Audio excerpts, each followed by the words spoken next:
Pass করা এক জিনিস, ভালো রেজাল্ট আরেক জিনিস। যেই মালিক ফার্স্ট করায় সেই মালিক ভালো রেজাল্টও করায়। দুনিয়াটা এত সহজ না, পড়ালেখা করতে হবে বারবার। রমজান ঈদ এত সস্তা না, বছরে ভাই একবার। তুমি কিন্তু বিশাল বড় একটা চাপে পড়বা। যে দিব আমারে সাফ, আমি তার বাপ।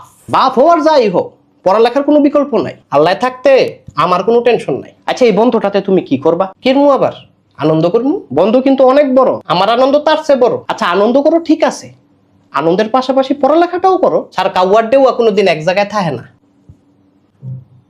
পড়ালেখা কি তোমার কাছে ডেউয়া? না স্যার, পড়ালে আমার কাছে কাউয়া। আরে এমন করলে তুমি পরীক্ষায় লিখবাটা কি? লেখা দিমু স্যার। ধরেন কোনো না কোনো গরুর মাথা, গরুর মাথাও তুমি লেখতা না, তাইলে লিখবো ছাগলের মাথা। ছাগলের মাথা আর গরুর মাথা কোনটাই যদি মাথা না আয়, তখন তুমি কি করবা? তখন লিখে দিমু স্যার আপনার মাথা। হাট বেটা, আমি কি কাউকে গালি দিয়েছি?